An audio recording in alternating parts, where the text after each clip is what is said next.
무너진 축제, 남편의 승진 축하를 준비하던 날, 우연히 문틈으로 들은 남편의 충격적인 외도와 재산 탈취 계획, 그리고 절망 속에서 피어오른 복수의 서막, 제2부, 차가운 서약, 이혼 전문 변호사인 친구를 찾아가 법적 조언을 구하고 남편 몰래 공동 재산을 확보하며 증거를 수집하기 시작하는 치밀한 준비 과정. 제3부, 가면 무도회. 집에서는 아무것도 모르는 척 연기하며 남편과 상간녀의 데이트 현장을 급습하여 결정적 증거를 확보하고 시어머니의 방문을 이용한 역공. 제4부, 마지막 카드, 남편의 회사 내 비위. 사실 공금 횡령 등을 포착하고 이를 이용해 남편의 사회적 지위와 상간녀와의 관계를 동시에 무너뜨리는 전략. 제5부, 새로운 태양. 법정에서의 완벽한 승리. 남편을 빈털터리로 쫓아내고 진정한 자아를 찾아 새로운 인생을 시작하는 주인공의 당당한 모습. 제1부, 무너진 축제. 오후의 햇살은 잔인하리만큼 눈부셨다. 서울 도심의 고층 빌딩, 유리창에 반사된 빛들이 마치 예리한 칼날처럼 시력을 찔러왔다. 하지만 그 통증마저도 내게는 설렘의 일부였다. 오늘 내 남편 진우가 3년간의 고생 끝에 드디어 팀장으로 승진했다는 소식을 들었기 때문이다. 서연아, 나 드디어 해냈어. 이제 우리 고생 끝이야. 승진 발령 나면 그동안 못 갔던 신혼여행 다시 제대로 가자. 그동안 나 뒷바라지 하느라 고생 많았지. 미안하고 사랑해. 어젯밤 내 손을 꼭 잡으며 속삭이던 진우의 목소리가 귓가등에 맴돌았다. 대학 졸업 후 이름도 없는 중소기업에 취직해 보증금 500만 원짜리 옥탑방에서 시작했던 우리였다. 그는 매일같이 야근을 밥 먹듯 했고 나는 그가 돌아올 때까지 식지 않은 북엇국을 끓여놓고 기다렸다. 내 옷 한 벌 사는 돈은 아까워 벌벌 떨면서도 그가 입을 셔츠는 항상 백화점에서 제일 좋은 것으로 골랐던 5년의 세월. 그 희생이 드디어 보상받는 기분이었다. 나는 오늘 회사에 반차를 냈다. 진우에게 줄 깜짝 선물을 준비하기 위해서였다. 가장 먼저 향한 곳은 시청 근처의 고급 만년필 매장이었다. 진우는 퇴근길에 그 매장 쇼윈도를 지날 때마다 은회색 만년필 하나를 넋을 잃고 바라보곤 했다. 나중에 내가 진짜 멋진 계약서에 서명할 때 저걸 쓰면 얼마나 폼이 날까 라고 말하던 그였다. 내 한 달 월급의 절반이 날아가는 가격이었지만 나는 주저하지 않고 카드를 내밀었다. 정성스럽게 포장된 만년필 상자가 가방 안에서 묵직한 존재감을 드러냈다.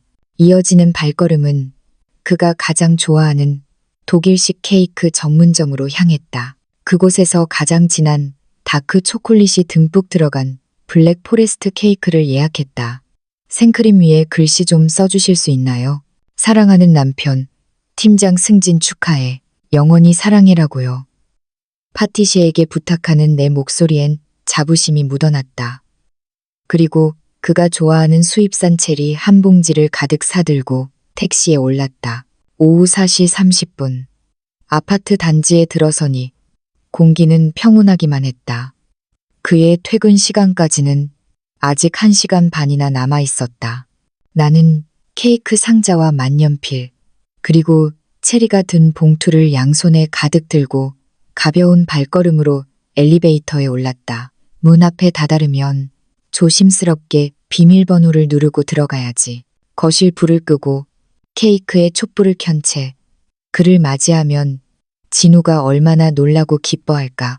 상상만으로도 가슴이 벅차올랐다. 현관문 앞에 섰을 때였다. 가방에서 열쇠를 꺼내려는데 안에서 낯익은 목소리가 흘러나왔다. 남편 진우였다. 그런데 그 목소리가 평소와는 너무도 달랐다. 동료와 업무 통화를 할 때의 딱딱함도 시어머니와 통화할 때의 곰살개음도 아니었다. 꿀이라도 바른 듯 끈적이고 달콤한, 내가 지난 5년간 단 한 번도 들어본 적 없는 낯선 온도의 목소리였다. 나는 나도 모르게 숨을 멈췄다. 손가락이 현관 손잡이 근처에서 얼어붙었다. 문이 완전히 닫히지 않았는지 미세한 틈 사이로 소름 끼치는 대화가 새어나왔다. 소희야, 나 정말 팀장 됐다니까. 이제 곧 우리 세상이야. 전화기 너머에서는 간드러지는 여자의 웃음소리가 들려왔다. 진우 씨, 정말 축하해. 근데 그 말만 몇 번째야. 나 언제까지 이렇게 몰래 만나야 해? 나도 이제 사람들 앞에서 당당하게 진우 씨 옆에 있고 싶단 말이야.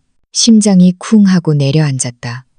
체리가 든 봉투가 바닥으로 떨어질 뻔한 것을 겨우 부여잡았다. 아닐 거야. 그냥 장난이겠지. 동료랑 농담하는 거겠지.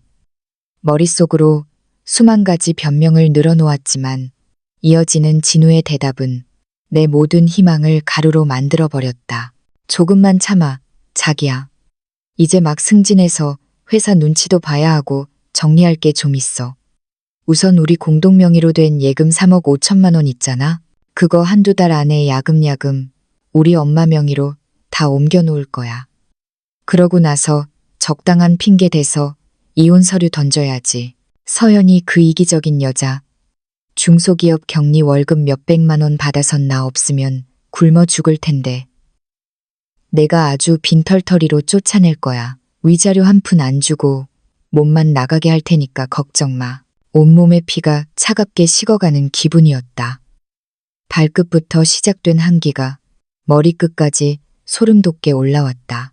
내가 그를 위해 밤낮으로 끓였던 국물들, 내 옷값을 아껴 사주었던 브랜드 셔츠들, 그가 아플 때 밤새 곁을 지키며 물수건을 갈아주던 그 모든 헌신이 그의 입에서는 이기적인 여자의 뒷바라지로 둔갑해 있었다. 그 여자랑 살면 뭐 재미가 있어야지. 그냥 맹물 같아. 꾸밀 줄도 모르고 맨날 부엌대기처럼 굴고. 예금만 아니었으면 진작에 갈라섰어. 소희야, 나 이혼하면 바로 너랑 결혼할 거야. 그때 우리 좀 더 넓은 아파트로 이사 가자. 내 부모님도 모셔오고. 어때? 손에 들고 있던 케이크 상자가 바닥으로 추락했다. 퍽 하는 둔탁한 소리와 함께 상자가 터졌고 그 안에 하얀 생크림과 영원히 사랑해라고 적힌 글자가 내 하얀 운동화 위로 흉측하게 튀었다. 하지만 나는 고개를 숙여 닦을 생각조차 하지 못했다. 혹시라도 안에서 내 인기척을 눈치챌까봐 입술을 깨물며 눈물을 참았다. 손에 쥔 만년필 상자가 손바닥을 파고들어 통증이 느껴졌지만 가슴속을 난도질하는 배신감에 비하면 아무것도 아니었다. 내가 사랑했던 남자는 없었다. 내가 아는 이진우는 죽었다. 지금 저 안에서 간드러지게 웃으며 나를 맹물이라 비하하고 내가 피땀 흘려 같이 모은 재산을 가로챌 궁리를 하는 저 인간은 그저 탐욕스러운 괴물일 뿐이었다. 나는 떨리는 다리를 간신히 지탱하며 계단실로 몸을 숨겼다. 구두 소리가 들리지 않게 발끝에 힘을 주고 한 계단씩 내려갔다. 멀어지는 현관문 너머로 진우의 마지막 말이 들려왔다. 그래, 자기야. 이따 저녁에 봐. 내가 근사한 레스토랑 예약해뒀어. 우리 둘이서만 파티하자. 아파트 로비를 빠져나와 거리에 서자. 아까보다 더 눈부신 햇살이 나를 비웃는 것 같았다. 하지만 내 눈동자는 이미 차갑게 가라앉아 있었다. 이진우, 네가 나를 빈털터리로 만들겠다고? 소희라는 그 여자랑 내 집에서 내 돈으로 살겠다고? 꿈깨. 네가 내게 준 모욕과 배신. 그 대가를 뼈저리게 치르게 해주마. 네가 가진 모든 것을 하나하나 빼앗아 줄게. 네가 가장 높이 올라갔다고 믿는 이 순간이 네 인생에서 가장 처참한 추락의 시작이 될 거야. 나는 엉망이 된 케이크 상자를 쓰레기통에 처박았다. 하지만 만년필 상자만은 가방 깊숙이 넣었다. 이건 더 이상 선물이 아니었다. 내가 이 싸움에서 이긴 뒤 그가 처참하게 몰락한 이혼 서류 위에 서명하게 만들 증거이자 무기였다. 나는 곧바로 택시를 잡아탔다. 목적지는 서초동 법조타운, 내 가장 절친한 친구이자 한 번 문먹잇감은 절대로 놓지 않는 독종 이혼 전문 변호사 민경의 사무실이었다. 택시 뒷좌석에 몸을 던지듯 실었다. 창밖으로 보이는 서울의 풍경은 평소와 다를 바 없이 분주했지만 내 세상은 이미 산산조각이 나 있었다. 발치에 놓인 뭉개진 블랙 포레스트 케이크 상자에서 달콤하고도 비릿한 초콜릿 향이 올라와 코끝을 찔렀다. 가방 속 만년필 상자를 쥔 손에 힘이 들어갔다. 마디마디가 하얗게 질릴 정도로 기사님은 백미러로 내 창백한 안색을 살피더니 조심스럽게 물었다. 손님, 어디 불편하신 데라도 있으세요? 나는 간신히 입꼬리를 끌어올리며 대답했다. 아니요, 괜찮습니다. 조금 피곤해서요. 하지만 속은 이미 얼음장 같은 냉기로 가득 차 있었다. 슬퍼할 시간도 눈물을 흘릴 여유도 없었다. 지금 내게 필요한 것은 연민이 아니라 나를 지켜줄 날카로운 법의 칼날이었다. 택시는 20분 남짓 달려 서초동 법조타운의 한 빌딩 앞에 멈춰섰다. 엘리베이터 거울 속에 나는 흐트러진 머리칼을 정리하며 심호흡을 했다. 민경이 앞에서는 절대 울지 않겠다고 다짐했다. 사무실 문을 두드리자 안에서 익숙하고 당당한 목소리가 들려왔다. 들어오세요. 서류 뭉치에 파묻혀 모니터를 뚫어지게 바라보던 민경이가 고개를 들었다. 나를 발견하자마자 그녀의 눈이 휘둥그레졌다. 어머, 서연아. 네가 이 시간에 웬일이야? 오늘 진우 씨 승진 파티한다고 연차까지 냈잖아. 나는 가방을 소파에 내려놓고 그녀의 책상 앞으로 다가갔다. 목소리가 떨려 나오는 것을 막을 수 없었다. 민경아, 진우가 그 사람이 이혼하자고 할 것 같아. 나를 빈털터리로 쫓아낼 계획까지 다 세워놨더라. 민경이는 쥐고 있던 마우스를 탁 소리나게 내려놓았다. 뭐? 무슨 소리야 그게? 자세히 좀 말해봐. 나는 문틈으로 들었던 그 지옥 같은 대화들을 하나하나 쏟아냈다. 낯선 여자의 간드러진 목소리, 예금을 시어머니 명의로 돌리겠다는 계획, 내가 없으면 굶어 죽을 거라는 비아냥까지. 내 말이 끝날 때마다 민경의 얼굴은 분노로 일그러졌다. 그녀는 책상을 세게 내리치며 욕설을 내뱉었다. 이 나쁜 놈이. 지가 누구 덕에 그 자리까지 갔는데. 야, 서연아. 너 정신 똑바로 차려. 지금부터 내가 묻는 말에 정확하게 대답해. 감정에 치우치지 말고. 민경이는 서랍에서 노트를 꺼내 받아 적기 시작했다. 우리는 현재 재산 상태를 낱낱이 파헤쳤다. 지금 살고 있는 아파트는 결혼 후에 구입한 것이었다. 당시 우리 부모님이 1억 원을 보태주셨고 시댁에서 5천만 원을 줬으며 나머지는 대출을 끼고 공동명의로 샀다. 공동명의 예금은 약 3억 5천만 원. 대부분 우리가 지난 5년간 맞벌이를 하며 아끼고 아껴 모은 돈이었다. 그리고 내 명의로 된 결혼 전 비자금 8천만 원이 따로 있었다. 일단 안심해. 결혼 전에 8천만 원은 내 특유 재산이라 건드릴 수 없어. 그리고 아파트는 내 부모님 기여도가 높고 공동명의니까 그놈 마음대로 처분 못해. 문제는 그 3억 5천만 원이야. 그놈이 어머니 명의로 돌리겠다고 했지. 그건 명백한 재산 은닉이야. 이혼 소송에서 아주 불리하게 작용할 거야. 민경이는 2가지 지침을 내렸다. 첫째, 증거를 수집할 것. 상간녀와의 통화 녹음이나 결제 내역을 확보해야 한다. 둘째, 재산을 선제적으로 보호할 것.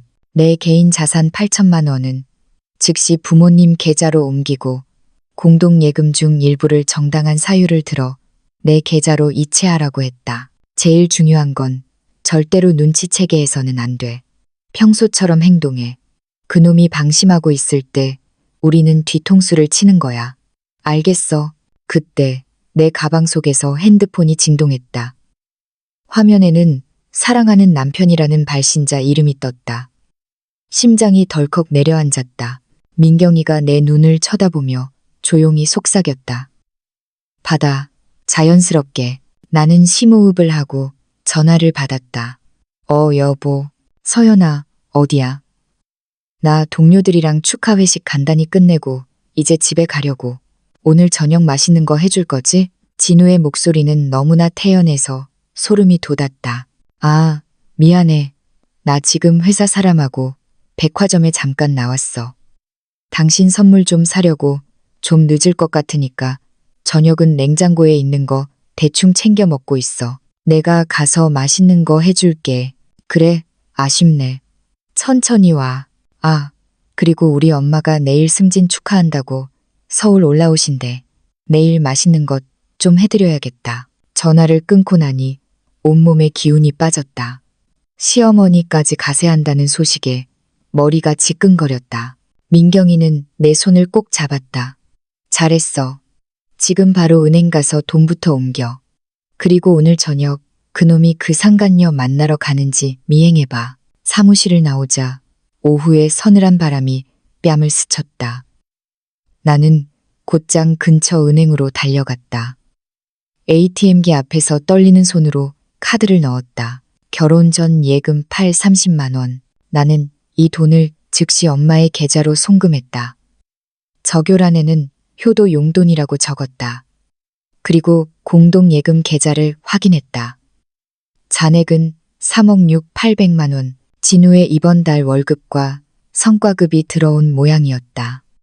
나는 민경이의 조언대로 2억 원을 내 개인 계좌로 이체했다. 적요에는 거실 인테리어 공사대금 적립이라고 썼다. 마침 거실 도배를 새로 할 계획이었으니 법적으로도 충분히 소명 가능한 명분이었다. 은행 거래 명세표를 2장씩 뽑아 가방 깊숙이 갈무리했다. 시간은 어느덧 저녁 6시를 넘기고 있었다. 나는 진우에게 문자를 보냈다. 여보, 회사에 갑자기 급한 일이 생겨서 8시 넘어서 들어갈 것 같아. 저녁 먼저 먹어. 금방 답장이 왔다. 그래, 고생하네. 너무 무리하지 말고 조심해서 와. 평소라면 가슴 벅차게 따뜻했을 그 걱정이 이제는 구역질 나는 가식으로 느껴졌다. 나는 택시를 타고 진우의 회사 근처로 향했다. 그가 그 여자와 파티를 하러 가기로 했던 그 레스토랑 근처 골목에 몸을 숨겼다. 밤바람이 매서웠지만 나는 코트 깃을 세우며 핸드폰 녹음기를 켰다. 약 20분 후 회사 로비에서 진우가 걸어 나왔다. 내가 지난주에 큰맘 먹고 사준 남색 슈트를 입고 있었다. 그의 손에는 화려한 쇼핑백이 들려 있었다. 아까 백화점 1층에서 본 유명 주얼리 브랜드의 로고가 선명했다. 나중에 돈 많이 벌면 사줄게라던 그 팔찌가 이제는 내가 아닌 다른 여자의 손목을 향하고 있었다. 잠시 후 불타는 듯한 빨간 원피스를 입은 젊은 여자가 진우의 팔짱을 끼며 다가왔다. 그녀는 진우의 어깨에 고개를 기대며 간드러지게 웃었다.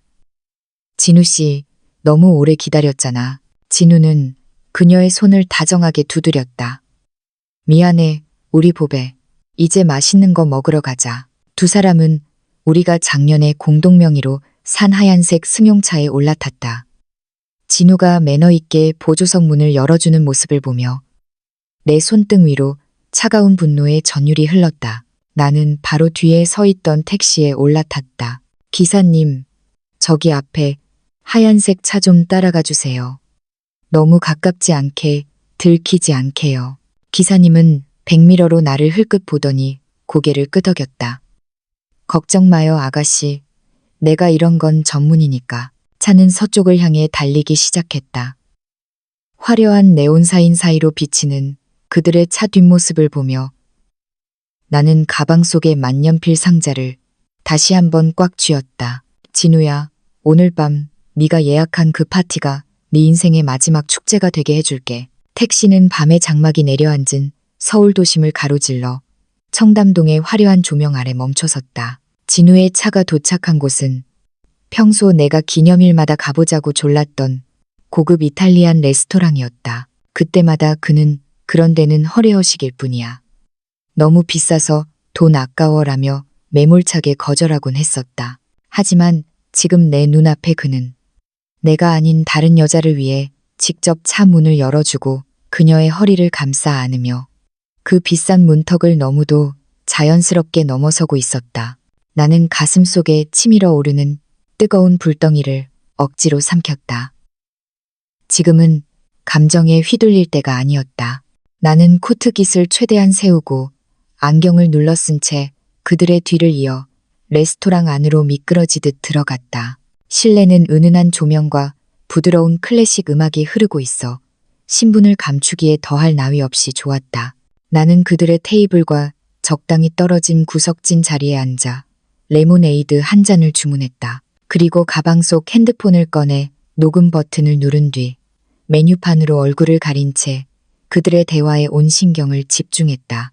자기야, 여기 피렌체식 티본 스테이크가 정말 맛있대. 그리고 이 오세트라 캐비아도 곁들이자. 상간녀, 소희의 간드러지는 목소리가 내 귓가를 긁어댔다. 진우는 호기롭게 대답했다. 마음껏 시켜. 오늘 우리 보배가 먹고 싶은 거 다 사줄게. 이제 나 팀장이야. 이 정도쯤은 아무것도 아니라고.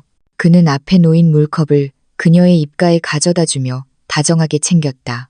5년의 결혼 생활 동안 나에게는 단 한 번도 보여준 적 없는 지극한 정성이었다. 진우 씨, 근데 나 약속했던 목걸이는 언제 사줄 거야? 내 친구들은 다 남자친구한테 명품 목걸이 하나씩은 선물 받는데 나만 없단 말이야. 소희가 콧소리를 섞어가며 투정을 부리자 진우가 그녀의 코끝을 가볍게 쥐며 웃었다. 에이, 조금만 기다려봐. 내가 지금 재산 정리 중이라니까. 조만간 우리 엄마 명의로 돈 다 옮겨놓고 나면 네가 갖고 싶은 건 뭐든 다 사줄게. 친구들, 거보다 훨씬 비싸고 좋은 걸로. 이어지는 대화는 더욱 가관이었다. 소희가 지금 우리가 사는 아파트를 가질 수 있냐고 묻자 진우는 자신만만하게 대답했다. 당연하지. 아파트 명의가 공동으로 되어 있긴 한데 우리 엄마가 보태준 돈이 있잖아. 법정에서 우리 엄마가 그 돈은 아들인 나한테만 증여한 것이라고 증언하게 하면 돼. 그럼 그 이기적인 여자는 집에서도 쫓겨나고 한 푼도 못 챙기게 될 거야. 우린 그 집 새로 인테리어해서 신혼집으로 쓰자. 어때? 나는 테이블 아래에서 주먹을 꽉 쥐었다. 손톱이 손바닥을 파고들어 피가 맺힐 것 같았지만 가슴 속에서 차갑게 식어가는 이성만이 나를 붙들고 있었다. 그들이 비웃으며 내뱉는 한마디 한마디는 이제 나를 무너뜨리는 비수가 아니라 저들을 파멸로 몰아넣을 가장 강력한 법적 증거가 되어 녹음기 속에 차곡차곡 쌓이고 있었다. 식사가 끝날 무렵 진우는 지갑에서 카드 한 장을 꺼내 계산했다. 그것은 우리가 비상금과 생활비를 모아두기로 약속했던 공동 명의의 체크카드였다. 내가 마트에서 콩나물 100원이라도 아끼려 애쓸 때 그는 그 돈으로 상간녀에게 수십만 원짜리 저녁을 대접하고 있었던 것이다. 레스토랑을 나온 진우는 소희를 그녀의 오피스텔 앞까지 바래다 주었다. 차에서 내리는 그녀에게 그는 아까 들고 있던 쇼핑백을 건넸다.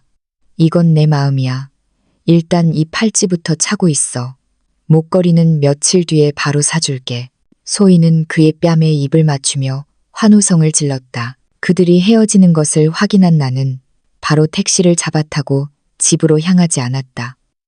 대신 고등학교 동창이자 은행원으로 일하는 지인 아영에게 전화를 걸었다. 아영아, 밤늦게 미안해.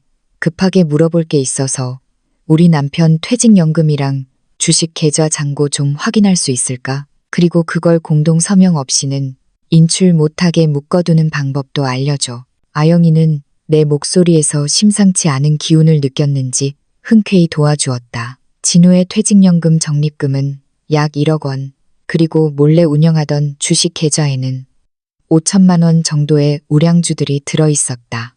모두 결혼 후에 형성된 공동 재산이었다. 나는 아영이가 일러준 대로 다음날 아침 일찍 은행과 증권사를 방문해 공동명의 권한을 신청하기로 했다.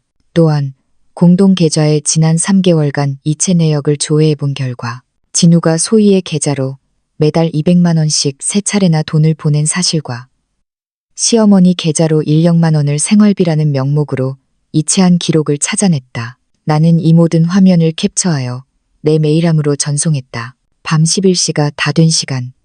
나는 거실불이 환하게 켜진 집 앞에 섰다. 현관문을 열자 진우가 소파에 앉아 있다가 반갑게 달려나왔다. 서연아, 왜 이렇게 늦었어? 오늘 야근 많이 힘들었지? 내가 따뜻한 물 받아놨으니까 씻고 좀 쉬어. 그의 얼굴에는 조금 전 상간녀와 희덕거리던 흔적이 지워진 채 세상에서 가장 자상한 남편의 가면이 씌워져 있었다.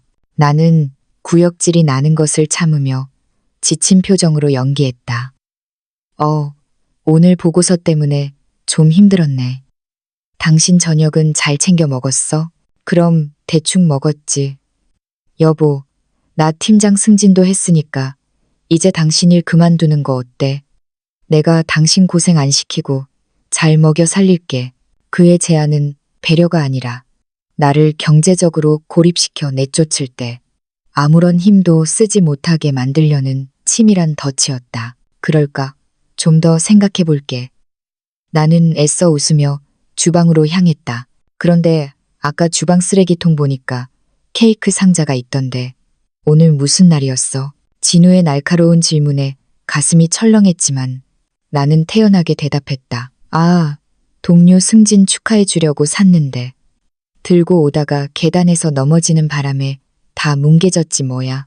아까워서 그냥 버렸어. 진우는 의심을 거둔 듯 고개를 끄덕였다. 나는 냉장고에서 아까 산 체리를 꺼내 씻어 내놓으며 넌지시 물었다. 당신네 팀에 김소희라는 직원 있지 않아? 예전에 이름 들어본 것 같은데. 진우의 눈동자가 눈에 띄게 흔들렸다. 최근에 들어온 신입인데 좀 똑 부러지더라고. 그래서 내가 일을 좀 많이 가르쳐주고 있지. 그래? 팀장이니까 잘 챙겨줘야겠네. 나는 그의 비겁한 거짓말을 비웃으며 내 주머니 속에 감춘 핸드폰의 녹음 버튼을 다시 한번 확인했다. 진우는 레드와인 한 잔을 따르며 내게 건배를 제의했다. 여보, 우리 앞으로 더 잘 살자. 그리고 조만간 그 공동 예금 있잖아. 그거 우리 엄마 명의로 옮겨두는 게 어때? 우리 엄마가 돈 관리는 정말 철저하시거든. 은행보다 더 믿음직해. 올가미가 내 목을 조여오는 순간이었지만 나는 오히려 환하게 웃으며 대답했다. 그래, 당신 뜻이 그렇다면 그렇게 해. 당신이 알아서 잘하겠지. 나의 순종적인 모습에 진우는 완전히 방심한 듯 보였다. 그가 만족스러운 듯 와인을 들이켜는 모습을 보며 나는 속으로 조용히 읊조렸다. 그래 진우야. 실컷 웃어도. 내일 아침 네가 눈을 뜨면 네가 가졌다고 믿었던 모든 것들이 모래성처럼 무너져 내리기 시작할 테니까. 이튿날 새벽. 서울의 하늘은 짙은 남색에서 서서히 잿빛으로 변해갔다. 나는 진우가 코를 골며 깊은 잠에 빠져 있는 것을 확인하고는 조용히 침대에서 일어났다. 그의 자는 얼굴은 여전히 평온해 보였지만 이제 내게 그 얼굴은 역겨운 가면에 불과했다. 나는 미리 준비해둔 가방에 인감도장, 신분증, 그리고 아파트 분양 계약서 원본을 챙겨 집을 나섰다. 오늘 아침 그의 발밑에 묻어둔 지뢰들을 하나씩 터뜨릴 시간이었다. 가장 먼저 향한 곳은 국민연금공단과 주택도시보증공사였다. 민경이가 일러준 대로 부부 공동의 재산권 보호를 명분으로 그의 퇴직연금과 주택청약통장에 대한 임해 인출 제한 및 공동동의 권한 설정을 신청했다.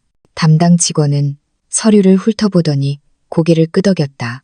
배우자분의 동의 없이는 이제 단 한 푼도 출금하실 수 없습니다. 여기 증명서 받으시죠.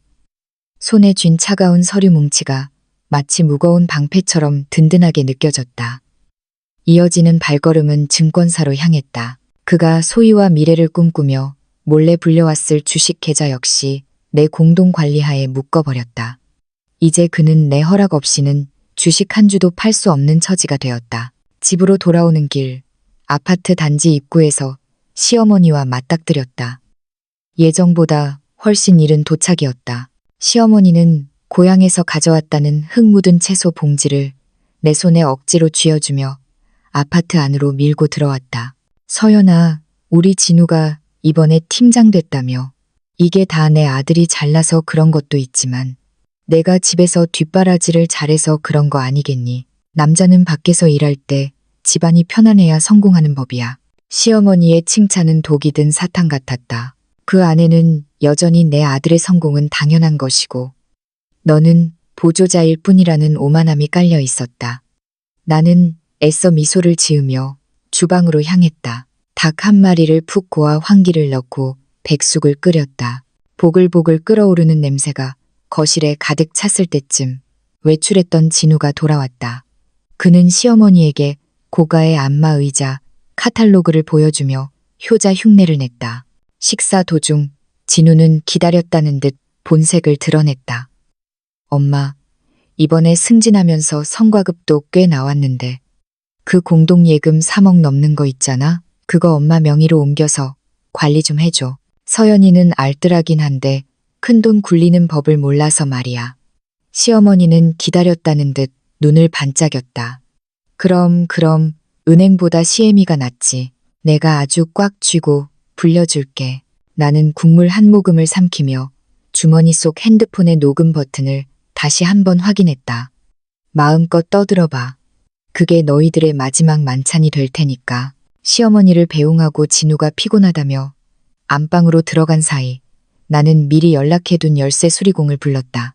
심장이 터질 듯 뛰었지만 손끝은 차가웠다. 수리공은 능숙한 솜씨로 기존의 도어락을 뜯어내고 최신형 C급 보안 도어락으로 교체했다.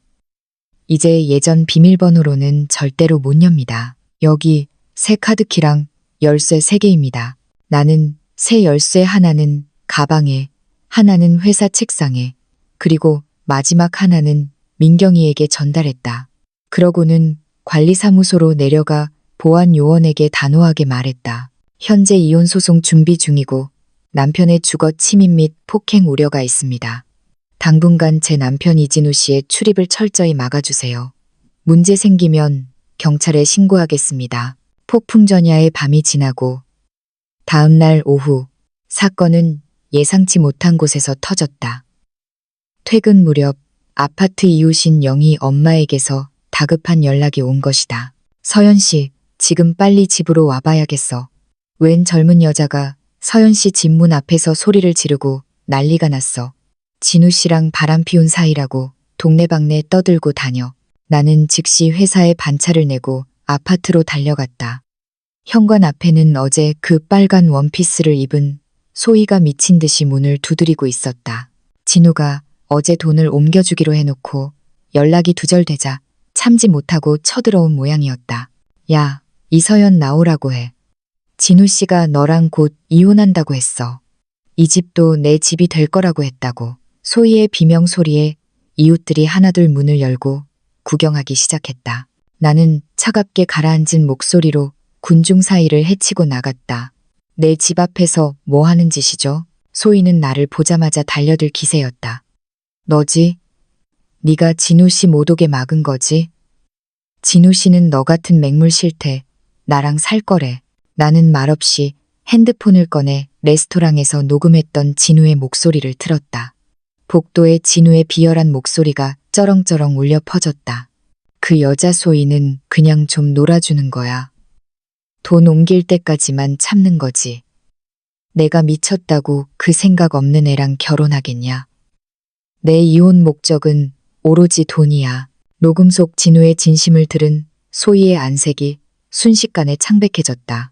구경하던 주민들 사이에서 어머, 세상에 저런 놈이 다 있어? 완전 사기꾼이네 하는 수군거림이 터져 나왔다. 소희는 충격에 빠져 비틀거리더니 그대로 바닥에 주저앉아 통곡하기 시작했다.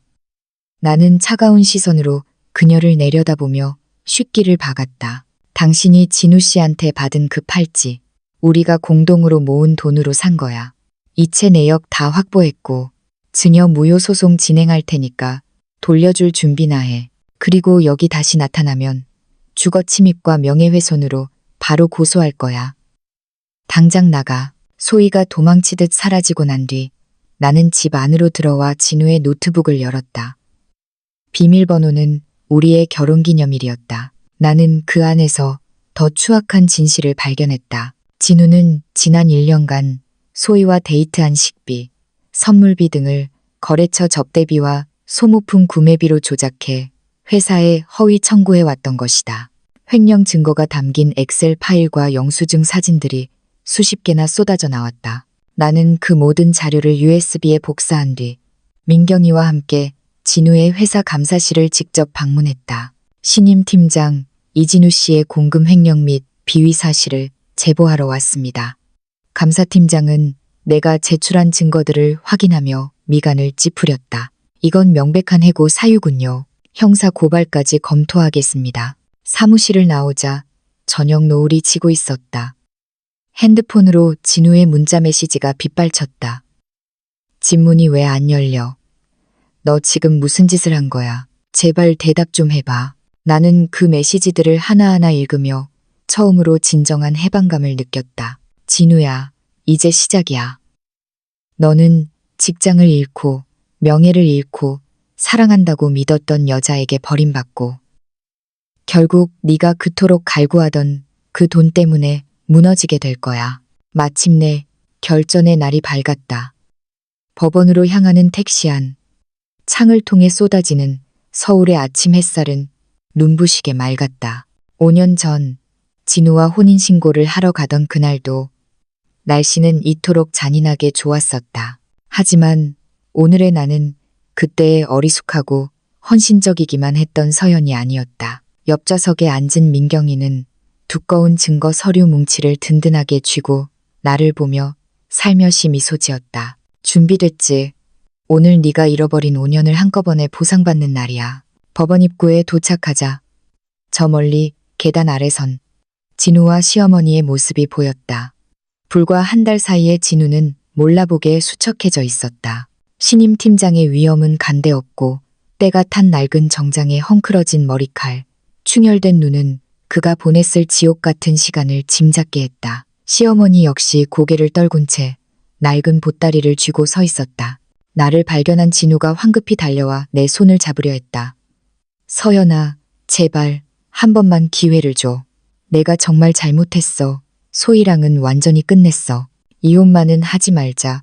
우리 다시 시작하자. 민경이가 날카롭게 그의 앞을 가로막았다. 이진우 씨, 몸에 손대지 마세요. 할 말이 있으면 법정 안에서 하시죠. 진우는 민경이를 향해 비명을 질렀다. 너 때문이야. 네가 서연이를 부추겨서 내 인생을 망친 거라고. 나는 차가운 시선으로 그를 내려다보며 대꾸했다. 내 인생을 망친 건 민경이가 아니라 바로 당신의 탐욕이야. 소희랑 스테이크를 썰며 나를 빈털터리로 쫓아내겠다고 웃던 그 목소리. 아직도 내 귀에 생생해. 진우는 입을 다물지 못한 채 얼굴이 붉어졌다. 뒤따라오던 시어머니가 진우의 팔을 끌며 작게 읊조렸다. 아들아, 그만해라. 우리가 지은 죄다. 재판이 시작되자 법정 안에는 팽팽한 긴장감이 감돌았다. 판사가 법봉을 두드리며 사건 번호를 읊었다. 민경이는 준비한 증거들을 하나하나 제시하며 진우의 파렴치한 행각을 폭로했다. 상간녀와의 녹음 파일, 재산, 은닉 계획, 그리고 회사 공금을 횡령해 사치품을 샀던 내역까지. 판사의 미간은 증거가 하나씩 더해질 때마다 깊게 패였다. 피고 이진우는 혼인 기간 중 부정한 행위를 저질렀을 뿐 아니라 배우자를 기망하여 공동 재산을 은닉하고 가로채려 한 의도가 명백합니다. 또한 공금 횡령이라는 범법 행위를 통해 가게의 경제적 손실과 명예 실추를 가져왔습니다. 진우는 서연이가 돈을 낭비할까봐 어머니께 맡기려 한 것일 뿐이라며 구차한 변명을 늘어놓았다. 하지만 민경이는 그가 회사 동료와 나눈 최대한 빼돌려서 이혼할 것이라는 메시지 캡처본을 들이밀며 그의 입을 막아버렸다. 바로 그때 법정문이 거칠게 열리며 소희가 난입했다. 그녀의 얼굴은 눈물과 화장으로 범벅이 되어 있었고 머리칼은 헝클어진 상태였다. 이진우, 이 사기꾼아. 내 돈 300만 원 언제 갚을 거야? 내가 나랑 결혼해서 집도 사주고 호강시켜준다며 직장도 잘린 놈이 이제 와서 마누라한테 매달려? 당장 내 돈 내놔. 법정은 순식간에 아수라장이 되었다. 진우는 하얗게 질린 안색으로 고개를 숙였고 법원 경위들에 의해 소희가 끌려 나가는 동안에도 그녀의 욕설은 복도 끝까지 울려 퍼졌다. 판사는 한심하다는 듯 진우를 바라본 뒤 판결을 선고했다. 판결 결과 원고 서연과 피고 진우의 이혼을 확정한다. 혼인 중 취득한 아파트의 소유권은 원고 서연에게 귀속한다. 원고 부모의 기여도가 높고 피고의 재산은닉 시도가 인정되는 바 원고는 피고에게 주택 보상금 5억만 원만 지급한다. 부부 공동예금 3억 6, 800만 원 중 2억 7억만 원을 원고의 몫으로 한다. 피고 진우는 자신의 배분액에서 회사에 대한 횡령 변제금 1, 800만 원을 우선 상환한다. 판결문이 낭독되는 내내 진우는 테이블에 엎드려 통곡했다.